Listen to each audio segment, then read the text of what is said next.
maal tabaare cubbu abbaa abaarsa abbaati moo abaarsa haadhaati eenyurraatti darbinaan mataa cabaa jira akkamitti jaamamee ulfina waaqayyootiif ta'a akkamitti rakkatamee ulfina waaqayyootiif ta'a akkamitti namichi kun kadhattuu jedhama ulfina keetiif ta'a otuu namichi kun jaamaa ta'een dhalatu ta'e maal hojjedheen ulfina argadha otuu namichi kun rakkina hin qabu ta'e maal fayyiseen Iyyesuus fayyisaadha jedhama otuu namichi kun kadhattuu ta'uu baate maal keessaa namicha kana baaseen Iyyesuus seenaa namaa geeddara jedhama maaliif kun qophaa'e yoo jettee rakkina kana keessaa dhufee waaqayyo si baasaa sana booddee maqaa isaa ulfaata namichi jaamaadha namicha dhoqqeetti dhoobaa jiran cirracha dhoqqeetti dibe dhaleewwan dhaqee dhiqadhu namichi jama namni harkisee fidee fidee as kaa'u.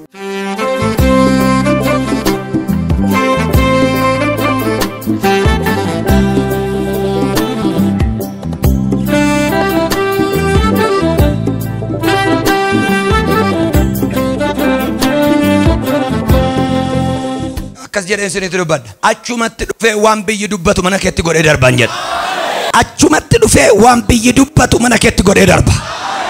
Iddootti keessaa ba'uu hin dandeenye dhufee keessaa si baaseetu kottu siin jennaan silaa dandeesseen nattu Iyyesuus Kiristoos gara biyya lafaa kan inni dhufeef sinitti meera kanaan dura nutu danda'ee dhaquu dadhabe dhaquu waan hin dandeenyeef iddoo isaan mallee dhufee lafaa nu kaase dhaqdhaqii rakkinaa kamiin keessa jiraadhu ati ba'uu dadhabdeetta dhufee keessaa si baase addunyaan kun ilaaleetiyyuu waa'ee kee dubbachuu jalqabu ajandaa bara 2017 isa jabaadhaaf isa guddaa si godheera mata duree guddaa mata duree jabaa mata duree ulfinaa 2017 ajalqabu hin dhaabatin itti fufee dubbatamu ajandaa eebbaatim ajandaa tokkolii miti ajandaa abaarsaa miti ajandaa rakkinaa miti ajandaan ulfinaa tokko hin ta'eef kan jedhamu tokko waaqayyoon biraa dhufeef kan jedhamu tokko kana namni gochuu hin danda'u kan jedhame tokko namaan ta'e kan hin beekne barana siifa jalqabamu jedhe wanni barana jalqabamu hin dhaabatu amee yoo jette si wajjin ni akal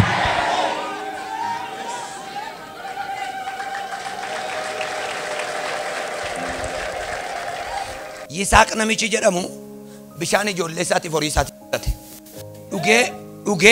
dhugee dadhabee obaasee dadhabeetu dhiisee sokke waan dhumu miti lakkaa lafa keessa waaqayyo kan inni kenneef darbee mucaa isaatiif darbee horii isaatiif barana ijoollee isaatti dhuganii nyaatanii dadhabaniitu ilaame bar tokko jarri tokko bishaan kana hin duuchina jedhaniitu waan lafa keessaa dhumuu dideef gittim godhanii awwaalanii mucaan gadi dhufeetu achi ba'eetu Illale beektaa Yaaqoob gaafa ilaalu iddoo kana naannoo kana laa bishaan abbaa kootiin itti dhaga'ama jedhe qotuu gaafa ni jalqabu isa sana awwaalan sana irraa saaqe in gogne in awwaalan malee irraa saaqee fuutee sokkita ameen jedhate amma arraatti bishaan sun kakuu haaraa keessa galee Yohaannis boqonnaa fudhatanii gaafa laaltanu bishaan bara uumamaa ture bishaan waaqayyo Isaaq fa'iif Yaaqoob fa'iif bara sana kenne hamma arraatti Israa'el keessa jirti barana si eebbisuufan jedha wanti barana waaqayyo si banu dhaloonni nyaata hin fixu miti dhaloonni itti fayyadamee dhaloota itti dabarsu maqaa Yesuus ilaame ayyaana sirraa ka'u kana dhaloota itti dabarseera eebba mana keetii burqu kana dhaloota itti dabarseera namni tokko iyyiiti ameen naa ta'eera jedhi maalo itti garagalaati waan ati nyaattee hin fixneedhaani arra mana keetta jalqabu Yesuus arrabi keetta maadhaatti dubbadhu mana keetta jalqabu Yesuus jedha Sinan jedha maqaa gooftaa Iyyesuus Kiristoosiin arra namna eebbise baraan hin gogu eebbisinaan jedheera si eebbisuun dhufe ebba Abrahaam ebba Isaaq ebba Yaaqoob ebba Kiristoos Iyyesuusiin si eebbiseera lafarratti dachaa dhibba gaafa namni 30 argatu 60 argatu ati dhibba fuudhii kali lafarratti dachaa dhibba waaqarratti mirga abbaasii qopheesseera macaafa qulqulluu qabattanii kan jirtanu wangeela Yohaannis boqonnaa 9 lakkoofsa 1 irra ishee jirtu Yesuusitu darbuu nama dhaloota isaatii jalqabee jaame tokko argee yommus bartoonni isaa barsiisa namni kun cubbuu eenyuutiif jaamaa ta'ee dhalatee isatu yakke moo yookiis abbaa isaatiif haadha isaatu yakkee jedhanii Yesuusin gaafannaan Yesuus immoo deebisee inni cubbuu hojjeteef yookiin abbaan isaatiif haati isaa cubbuu hojjetaniif miti isa fayyisuudhaan ameen isa fayyisuudhaan hojii waaqayyo akka mul'atuuf jaamaa ta'ee dhalateera malee isa fayyisuudhaan hojiin waaqayyo akka mul'atuuf jaamaa ta'ee dhalate malee inni yookaan maatiin isaa cubbuu hojjetee miti akkas jedheen dubbadha siniin jedheera waan dudubbatamu tokko mana keetti godhee darba ajandaa haasaa jabaa tokko mana keetti godhee darba Yommus karaa darbaa otuu jiruu jedha macaafi qulqulluun gara Dabra Zayit gara gaara dhadhaa Ejersaa gaafa dhufe mandaricha keessa Fariisota Saduuqota baay'ee barsiisaa ture. Kutaan boqonnaa 8 lakkoofsa 59 qaba. Kana hundumaa Fariisota wajjiniin haasa'aa ture. Kan nattamanu kan nasimatu waa'ee yaada abbaa itti dubbataa dhufeetu otoo darbaa jiruu mandara sana keessa mucaan jaamaa ta'ee dhalate tokko jira. Mucaan jaamaa ta'ee dhalate tokko disaayippiliin Yesuus yookaan duuka buutuun Yesuus arganii mucaan kun ijoollummaa masaatii kaasaatii Waaqayyo yakkiteetta jedhan. Namichi garuu akkas jedha yakka isaatiif aarsaa dhiyeessee ka'ee yakka ijoollee isaatiif maqaa ijoollee isaatiin iyyuu deebi'ee dhiyeessa. Eenyurraatti darbinaan mataa cabaa jira. Harrayyuu namoonni baay'een akkas jechaa deemtu. Karaa abbaa moo karaa haadhaan abaarame? No jedhe Waaqayyo. Karaa eenyuyyuu abaarsi hin jiru. Karaa eenyuyyuu cubbuun hin jiru. Cubbuudhaaf Waaqayyo jaamummaadhaan nama rukutu. Akkasittiin jedhe isa fayyisuudhaan, isa nama gochuudhaan, isa tooratti deebisuudhaan ulfinni ilma Waaqayyo Yesuus Kiristoos akka mul'atuuf galanni abbaadhaaf akka ta'uuf Waaqayyo kana godhee uumeera. Bara sanatti namoonni gaafa cubbuu hojjetanu Iyyoobiin nattanii argitaniitu yoo ta'anii hiriyoonni isaa dhufanii ati Waaqayyo yakkiteetta jedhan. Namichi garuu akkas jedha yakka isaatiif aarsaa dhiyeessee ka'ee yakka ijoollee isaatiif maqaa ijoollee isaatiin iyyuu deebi'ee dhiyeessa. Macaafi qulqulluun gaafuma dubbatu biyya Oos keessaa jedha nama qajeelaa cubbuun beenne nama gaarii nama ba'eessa tokkotu ture maqaan isaas eenyu jedhama? Iyyoob jedha. Nama akkamii? Nama qajeelaa jedha. Hiriyoonni isaa garuu dhufanii akkasittiin jedhan ati yakka guddaa qabda otuu yakka hin qabdu ta'eeti jedhan. Waaqayyo wanti inni hin goone hin jiru dinqii hojjeta ati garuu cubbuu hojjetteetta. Waaqayyo humna isaatiin waan jabaa hojjeta garuu ati waan cubbuu hojjetteef raammaa jirtattiin jedhan. Waaqayyo garuu lakkaa dachaadhaan isa eebbisuuf akkas godhaa jira. Wayiif rakkina keessa darbaa jirra ijoollee ameen jedhadha. Wayiif qoraa jirra iyyaati ameen jedhadha. Akka bannuuf otoo hin taane akka babal'annuuf Waaqayyo rakkinatti nu galcheera. Macaafa qulqulluu keessatti namoota rakkina keessa galanii Waaqayyo waammata rakkina keessatti galanii ilaalaa gamaan gaafa ba'anu dachaadha. Iyyoob kan jalaa fudhatame caalaa Waaqayyo dachaa meeqa eebbise jedha. Dachaama isa 20 jalaa du'e 40 godheef Waaqayyo. Isa 100 jalaa bade 200 godheef Waaqayyo. Miiliyoonan kassare kan jettu hin kassartu Waaqayyoon baattee miiliyoona 2 godhee dhufa Waaqayyo. Namoota maqaa Waaqayyoo baatanii abiddatti galan dhaqaa ilaalaa. Waaqa isaaniitiif mootii jilbeenfachiisanii ba'an. Daani'el faa ilaalaa. Isaaq Midraaq Abdinaagoo faa dhaqaa ilaalaa. Waaqayyo waaqa isaanii akka ta'e agarsiisanii isaan immoo ayyaanaaf muudama fuudhanii ba'an malee salphina fuudhanii hin baane. Waaqayyoon jedhee kan salphate takka hin agarres hin dhageenyes. Egaa Waaqayyoon jechaa salphadhaan jira yoo jette ergaan sii qaba. Fonqolcha sadarkaan isaan beekamneen galagaleera. Salphataa jirta otoo hin taane ol ba'aa jirta ameen jedhe. Namoonni kuni gaaffii guddaa kana gaafatan Yesuusin. Yesuus garuu akkas jarana jedhe. Otuu namichi kun jaamaa ta'e hin dhalatu ta'e maal hojjedheen ulfin argadha. Otuu namichi kun rakkina hin qabu ta'e maal fayyiseen Yesuus fayyisaadha jedhama. Otuu namichi kun kadhattuu ta'uu baate maal keessaa namicha kana baaseen Yesuus seenaa namaa geeddara jedhama. Maaliif kun qophaa'e yoo jette rakkina kana keessaa dhufee Waaqayyo si baasa sana booddee maqaa isaa tulfaata. So Waaqayyo gargaaree ulfina akka fudhatuuf Waaqayyo fayyisee ulfina akka fudhatuuf Waaqayyo geeddaree ulfina akka fudhatuuf irratti ta'e malee eenyullee hin abaarre eenyullee cubbuun hojjenne jedha. Deebii tokkoon si deebisee darba ganama kana. Nama baay'ee jira naan jedheera Waaqayyo. Eenyutu na abaare jechaa kan deemtanu hin jedhina namni sin abaare hin jiru waan guddaarra si geessaan jira. Yeroo hunduma waan tokkoon dubbadha mee mana keessan ilaala namoota tokkotu manni isaanii asfaaltii daariidha malee tokko otuma deemanu asfaaltii harka kiisii kaatanii otuma deemaa jiraniitu manni isaanii garuu asfaaltii irraa hin bu'ama beektaate. Karaa biyyoo qabdu tokko jirti. Karaa quttoo tokko karaa namaan mijanne karaa dhagaan qeensa namaa rukutu tokko jira beektaa. Gabaabduudha garuu karattiin. Irra deemuun garuu namatti hin tolu. Argitee gaafa deemtu garuu quttoo sitti kaasa sitti hin tolu goroch si godha. Otuma ishee irra deemaa jirtu garuu daqiiqaa 5 booddee asfaaltii latteetti shatatata. Akkas ta'a jedhe Waaqayyo. Karaan hafuuraan atarraa deemaa jirtu akkam jechuu baate iyyuu rakkina yoo ta'e iyyuu yeroo gabaabduu booddee karaa bal'aa tokko tanachi si baasa. Karaa quuqqaa hin qabne karaa ulfinaa karaa Yesuus baase harki namaa kana keessaa hin qabne ulfina Waaqayyootiin kan qabametti si baasa Waaqayyo. Iyyiti karaa ulfinaatti ba'an jira. Hin mijatu beektaa yeroo xinnoodhaaf daqiiqaa 5 daqiiqaa 3 deemamti daqiiqaa 2 garuu ammisee namatti hin tolu. Tokko immoo lame hafuura si kutala. Tabba ejjetaa tokkorra ba'anii jedhanii raawwataniitu ol ba'anii gaafa asfaaltii bira gahan. Akkas ta'a galgala kanaa kaase tabba jireenya keetii maqaa Yesuusiin yaari koo jireenya keetii jigseetu Waaqayyo karaa qajeelaa tokkotti yeroo gabaabduu booddee si baasa. Waa'ee namicha kana akkamitti jedhan akkamitti jaamamee ulfina Waaqayyootiif ta'ama akkamitti rakkatamee ulfina Waaqayyootiif ta'ama akkamitti namichi kun kadhattuu jedhama ulfina keetiif ta'a. Akkamitti namicha kadhattuu kanaan ulfaattaati. Akkamitti namicha jaamaa jedhamee beekamu kanaan ulfaattaati. Nama hiixatee bishaan fudhachuu hin dandeenye akkamitti ulfaatta innaan kottaa isinitti agarsiisaa jedhe. Mucaa jaamaa sana bira ga'ee gorora isaa lafatti tufe. Ittuu gaafa inni jedhu inni ilaalu maal gochuu fedhani. Yesuus kaanaani qottoon barbaadu. Milaachi barbaada opereeshinii dhaabseeta miti ati. Billaa tokko hin murodatu, injekshinii tokko sin waraanu, parastaamoolii tokko sin bichisiisu, gaduma jedheetu ittuu waan biraan qabu kan gorora baatee jira. Danda'ummaa isaa agarsiisuu malee ijaan si qabee jennaan hin geeddaramtu. Waaqayyo araaraan gara mana keessa ilaallaan tokkittiidhuma, hamminaan gara mana keessa ilaallaan qilleensa taata. Yesuus Kiristoos gadi jedhee gorora akkas godheetiyyuu wattumee jedhee ija isaatti dhibee beektaati. Hin kolfu dhaabatanii bayyesuus namichi jaamaadha inni isa dhoqqee itti dhoobaa jiran. Akka gootu jedhennaan dhaqi Seliyoomitti dhiqadhu jedhe. Bishaan Seliyoomitti dhaqi dhiqadhu jedhee malee Waaqayyo dhaqaa miiccaarraan jedhe. Namichi kun maaloodha jenne? Jaamaadha jenne. Namichi garuu Seliyoomitti dhaqee dhiqatee ijji isaa banamee as deebi'ee jedha. Amma namicha kana waan tokkoon sitti maa jira otuu ijji isaa iyyuu hin banamin wanti sammuu isaa keessa baname tokko jira.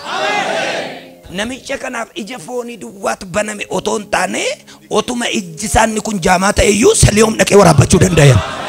Namicha kaleessa bishaan burcuqqoodhaan namni waraabeetti kennitu dandeettii Yesuus argitee taate ija isaa banuu dadhabee miti otoo jaamee jiru iyyuu gaggeessuu akka danda'u agarsiisa.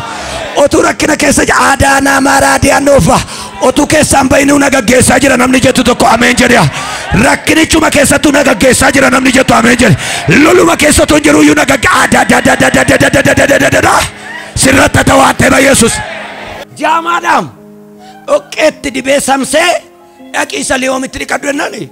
Namichi harka kiisii kaate namni tokko san gargaarne shat dheetu Seliyoom isa kanaa jedhee naman gaafanne harka isaatiin hiixatee budduuqfatee ija isaa dhiqateetu ija isaa banatee achi isaa katabaa shandaaloofa akkasiifa ta'u galgala kana jaamaadha otoo siin jedhanii dhaqi Seliyoomiin harkaan qabii kottu hin argu otoo siin jedhanii dhaqi eebba Waaqayyoo si ajaajatti qabii kottu. Jaamaadha jedhama cirracha dhoqqeetti dibee Seliyoom dhaqee dhiqadhu jedhee namicha jaamaa namni harkisee fidee as kaa'u. Amma garuu maal taatti bu'ee Yesuus argitee harka kiisii kaatee Seliyoom dhaqee rakkinichumaan otoo si beekanu ati garuu si galgalama.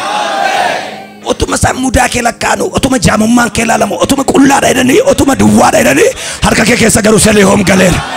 Bishaan namni harkaan qabee hin beekne tokko harkaan qabdee taameen jedha. Eebba Waaqayyo si qopheesse bira eenyu si geessu eenyu si dubbannaan eenyu si geessa eenyu sitti himnaan eenyu si geessa inni sitti hime geessee gaggeessee adaas.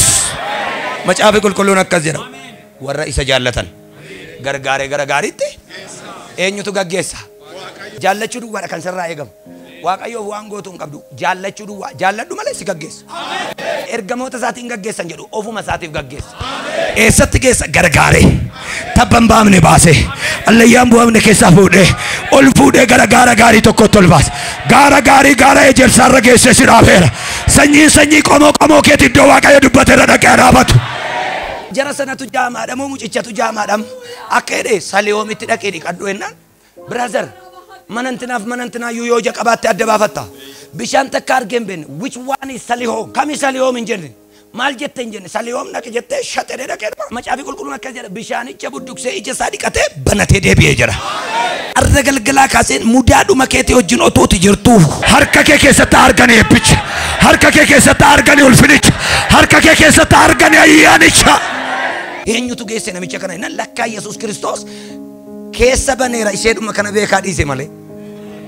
Dhoqqeetti dibame kana agartuu isaa dura dhiqachuu qaba irra. Namichi garuu hafuuraan banameera. Ergaa dhaga'e waan biraa miti. Dhaqi Seliyoomitti dhiqadhu jedheen Waaqayyo ergaadha kun. Hin fayyitaa dhaqeetti Seliyoomitti dhiqadhu jennaani. Dhaqee Seliyoomitti ija isaa dhiqateetu. Namicha jaamaadha jedhamutu otuma isaan mudhii qabatanii meeqan isaa raawwatu dura jedhani raawwatameera kan kee. Fudhachuudhaan hin dursi taameen jedhati. Jaallattu jibbii siin kennaa duwwatoo hin taane hangafa fuudhee sitta kennu. Ila Waaqayyo akkanaan jedheera eebbisi namni tarra eebbiste baraan hin abaaramu. Sin eebbisaa otuma isaan hiyyeessa jedhanii otuma isaan jaamaadha jedhanii otuma isaan kadhattuudha jedhanii burqaa isaan arganii hin beekne isa Waaqayyo jedhe harka kee irra kaa'eera. Harka kee ol kaasi Seliyoom jedhi maal dabali Seliyoom jedhi maal bishaan Waaqayyo dibee dhayyeeti Seliyoom galgala kana mana kee irratti dhangala'u. Taayi Waaqayyo si eebbisu. lakkoofsa 8 olloonni isaa warri kanaan dura otuu inni kadhatu argan inni kun namicha nu beennu isa taa'ee biddeen kadhachaa ture miti jedhanii wal gaafatan. Namoonni gartokkeen eeyyee isuma jedhu, kaan immoo lakkisaa fakkaata malee jedhan. Namichi garuu yommuu safarsaa qatee dafeetu gidduu isaanii gale. An isaa jedhe nami tokko asii baatee akkana ittaatis ani isuma sana jechaa baataameen jedhan. Baay'oonni ollaa kee mirgaa kee akkas jedhu isa moo isa miti, isheedha moo ishee miti, isa moo isa miti. Elaa inni anuma nami jedhu ameen ameen ameen. Lafa gadhiisii olu taali anuma. Taayi Waaqayyo si eebbisu. Olloonni isaa kadhattuu ta'uu isaa beekan. Maaliin si beekuu edin nama si bira jiru? Daqiiqaa tokko lafa laalime. Warra amma gaafatamtan kun maaliin si beeku ollaan kee? Akka jedhe Waaqayyo isaan ittiin si beekan sana nan qayyara. Maaliin si beeku olloonni kee? Maaliin si beeku firoonni kee? Maaliin si beeku ajaanaa soorraa baay'aa toona? Arra Waaqayyo akka jedhe jijjiireen ulfinaaf si godha. Amma yeroon ga'utti garuu maqaa jaamaadha jedhamu baate. Amma gooftaan dhufutti garuu maqaa kadhattuu jedhamu baate. Maqaa qabaam garuu kadhataaf jaamaadhaan caafamee jiraachuu marra. Maaliif namootatu itti waama kanaaf malee maqaan isaa akkasana miti. Namicha tokko miti abbaa baate maqaatti moggaasaniif. Namni maqaa keetiin si waamu gara caalu hojii keetiin si waamu. Kanaaf namicha isa kadhattuudha namoonni baay'een eessa akka inni dhaqe hin beekanu. Maal akka inni ta'e hin beekanu. Maaliin beeku kadhattuu ta'uu isaa beeku. Kadhattuudha. Amma fakkeenyaaf namni asiin darbu eessatti na eegaa ta'e waldaa argamuu birattas eegaa. Namoonni baay'een achiin darbanu namicha isa jaamaa. Jarri kunis koo namichi kun jaamaa ta'e dhalachuun isaa bira dhaabatanii. Eeyotu cubbuu hojjetee mataa isaa dhukkubsuudhaaf. Yesuus garuu garaa isaanii qayyareetu. Dhaqii dhiqadhuu kottumee jedhe. Yesuus yaa qabu galgala kana. Waanuma amma kanaatu namicha kana uumamaa kaasee amma wana waggaa 18 20 30 umuriin isaa hin kaa'amne malee kadhattu jechisiiti. Amma dhufee balbala kee ga'utti. Amma dhufee sagalee isaatiin mana kee rukututti. Yoo Waaqayyo arraba koo dibeera ta'e. Ijoollummaa kootti na waameera yoo ta'e. Baruma kana isa moo isa miti wanti jechisiisu ulfinni tokko mana kee agalu. Maqaa gooftaa Yesuus Kiristoosiin isa moo isa miti, isheedha moo ishee miti. Akkamitti eessaan bahee akkana ta'e kan jedhu darbatamaa eebbaa mana kee rabus. Narka galeera. Isa moo isa miti, isa moo isa miti, isa moo isa miti jennaan garaagarummaa uumi beektaa. Jarri tokko isuma dhannee gaafannaa kottaa waatu ta'eef namicha kanaaf. Isa moo isa miti warri jedhan dhufanii sitti haabu'an. Toomaas namichi jedhamu Yesuus du'aa ka'eeraa jennaan yaadamu kun jedhe. Maal nuti awwaale miti otuu laallu tumanii qaxaqatanii cabsanii awwaalan miti ka'eeraa jennaan. Yesuus dhufee dura isaa dhaabannaan anaa nan ka'ee jedhe. Bafutsume namanuu iddoo si wawwaraasan sana natti agarsiisee. Toomaas jedheennan kottu iddoo isaan mismaara gashan quba kee gashee. Kana booddee dhufaniitu qaqqabanii si ilaalu inni uffin ilaalame zim jedhe. Isuma itti walii galu galgala kana. Jarri kun isa miti jedhu. Jarri kaan immoo isa fakkaata malee isa miti jedhu. Jarri kaan immoo isuma. Bafitsum namichi kun isuma.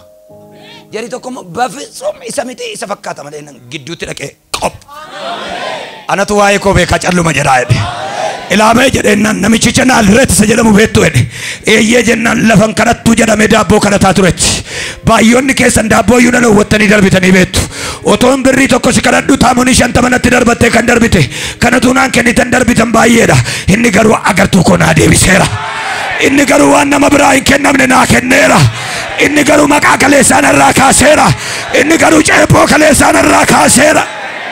Anuma arraa kaasee maqaa gooftaa Yesuus mandara keessa deemtetti ergaan kee akka afaan haaraa anuma. Yaaddeina anuma. Warri kunis hin dhiphatina anuma. Nama jedhaa deemu maqaa Yesuusiin si haa godhu. Namichi kun akkas jedhe. Olii gadi deemee waliin lolinaa jedhe. Waa'ee kootiif waliin lolinaa. Waa'een koo kan ilaallatu kan hojjete kottaa isinitti himaa jedhe. Maa inni nani abaarsa qabdatu sinnaan jettanu. Haadhata abaarsa qaba, abbaata abaarsa qabatu naan jettanu. Har'as namoonni baay'een eenyutu si abaare kan siin jecha si duuka deemanu jira. Garuu eenyuyyuu sin abaarre ulfinaaf si gochuuf waaqessu. Ammuma rakkinni keessan guddate ulfinni keessan immoo guddaadha. Maal argatte namicha maal waan kufaa maalitti si dhufe maaltu si bahe lootarii maalii si bahe carraa maalii si qaqqabe akkamitti kana ta'uu dandeesse si moo isa miti arraa kaasee afurri isa moo isa miti jedhu isa moo isa miti jedhu ollaan isa moo isa miti siina jedhu biyyi isa moo isa miti siina jedhu bokkaa ulfinaa tokko na waama eebba ulfinaa tokko na waama ayyaana ulfinaa tokko na waama Waaqayyo gooftaan macaa sirratti akkasitti dhangalaasu siifa godhu Waaqayyo. Jabaan Yaaqoob kana sirratti haa godhu. Eebbisinaan jedheera harka keessan ol qabadhaa sinan eebbisa. Boolla keessaa baatee qarqara jireenyaa rakkinaa keessaa baatee awwaala isaan keessaa sii qotan keessaa baatee salphina namoonni sii beekan keessaa baatee ila akkas kan jedhu dhagayeera kan maqaan kee hin qayyarama, seenaan kee hin geeddarama, jireenyi kee hin jijjiirama. Isheedha moo ishee miti jedhanii si ilaalu anuma jechaa deemta galgala kanaa kaase. Namni tokko harka kee kaase anuma inni maalo. Abbaan eebbaa kun anuma. Abbaan konkolaataa kun anuma. Inni ulfina kana arge anuma. Inni jireenya eebbaa arge anuma. Inni namatti dabalame anuma. Isa moo isa miti jedhanii sirratti walatumani. Isheedha moo ishee miti jedhanii sirratti walatumani. Jijjiirama sukkanneessa sirratti waameera. Eebba jabaa sirratti waameera. Ilaa fuula Waaqayyootti wangeelli kun ragaadha. Eebbisi namuma eebban beenne tokkoon eebbisanaan jedhe. Maal jedheen eebbisa jennaan qomoon qomoo keetii waan dhiisee darbu malee waan fixee darbu hin qabu. Horiin kee suuqiin kee barreen gaddaa xuruu ture baranan kassariyaati jechaa dhufte. Kana booddee qomoon qomoo keetiitti darbee hin fixa otoo hin taane dhiisee darba. Xobbeetti cita karaatti cita otoo hin taane waan dhumu miti Waaqayyo kan kennaa jiru. Waan namni kennetu dhuma, waan firri kennetu dhuma malee wanti Waaqayyo kenne hin dhumu. Arra galgalaa kaasee darbatamaa eebba eenyuun harka akka galaa jiru hin beeku malee ergaan kun na laallata, ana laallata. Eenyutu si abaare kan jedhamaa jiru anaam. Mana kee jira abaarsa aniyyuu of seera, waan ana abaarame of seera. Aniyyuu waan abaarsinarra jiru natti fakkaateera. Waaqayyo garuu ulfinaaf an godhanaan jedheera kan jedhaa jirtu. Galgala kanaa kaasee ulfinaaf si haa godhu Waaqayyo. Isa moo isa miti, isheedha moo ishee miti wanti jechisiisu tokko irra hafu.